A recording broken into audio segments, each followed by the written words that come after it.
In my finishing cupboard, I've got a real selection of different kinds of polishes, water-based, oil-based and spirit-based. As soon as you open up that can, it's beginning to go off. Whatever you take out of here, all you leave is air left in there, and it begins oxidization of your oils and your finishes. It's taken me a minute or two trying to get this top off, but you can see inside what's actually happened. All the skin in there, it's just ruined half of that polish. And if I try and put this can lid back on again, what's going to happen is all this rubbish is just going to fall inside my polish. To get him back on is going to be a hell of a game. And you can just think of all the stuff that's then dropping into the polish and contaminating it again. To stop that, what we've got is this stop loss bags. The idea of these is we can decant our polishes, our oils and our waters into here, squeeze the excess air out, and we can store our polishes and finishes in here indefinitely until we come to use them. I want to show some different methods for decanting your finishes into the stop loss bags. We can use the funnel, which actually sits on top of the can, and we can pour the whole of the can into the stop loss bag. We can use a filter because this part has actually got now contaminants falling into it, and I'll make sure that's nice and clean. We can use the clip to actually hold the bag as we pour it, or if we've got a larger container like this 5 litre or gallon, we will actually use the stand I've made up. If we have a large amount like this, it's quite a cost-effective way of buying a lot of polish, but you can decant into 4, 5, 6 bags and then perhaps share between a wood turning group or a group of friends. Much more cost effective way of getting your polish if you can split it out. I've got this Blanche on water-based finish. It's quite a nice finish. We're putting on light coloured timbers, maple, sycamore. But what I do find is that actually it almost starts to rust with a can and starts to contaminate the colour.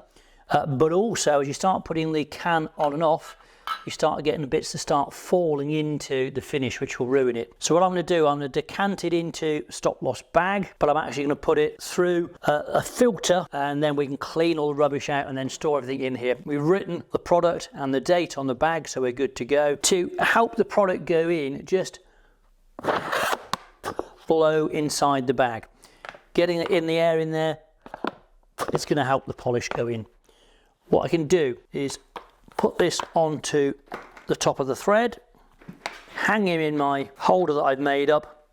I'm going to put this 125 micron filter that we sell into here, and then I can pour my finish. Just pour it carefully. It's got to get the air out of the bag as the polish goes in, but I can pour the whole lot in. Now also what I have to do is just kind of burp the bag a little bit, just to get some of the air out. As you burp it, you'll see the rest of the polish comes down through. Let the excess drip out. I'll get a cloth, we get that filter out of the way. The rubbish is now kept in that. So what we want to do now is wipe any excess polish off the threads. Squeeze as much air out as you can. The more air we can get out, the longer your finish will last. If you just tip them, you'll tend to find the air then will come out a bit more naturally. Put the cap on. And now, rather than having a whole load of air, we've just got absolute minimal amount, and that's going to keep your polish fairly indefinitely. If I've used a water-based finish, I'll just take a cloth. Some of it's already dripped out. I'll take a bit of a tissue and wipe out some of the excess, and then I'll just go and run this under a clean tap just to wash any excess away. Another way of filling up the stop loss bags is to use one of these clips that we have that we sell that come with the kit. So we can push him onto the neck of the bag. We can clamp the bag to the edge of a tabletop, and we can hold the funnel and pour our finish in.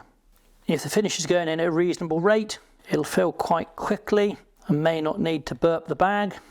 And that's now going to store that finish for a long time, compared with being in the can, which again was going to be half full of air and just going off and oxidizing all the time. So I take the funnel off. We can leave him to be cleaned later on, Get any excess, no finish on that thread.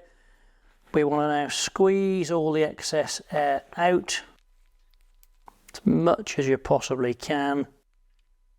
If you move him side to side a little bit and screw him down. You can find our range of StopLossBags products on woodworkersworkshop.co.uk. Also check us out on our social media channels, Facebook, Instagram and YouTube to watch the use of these products and many others.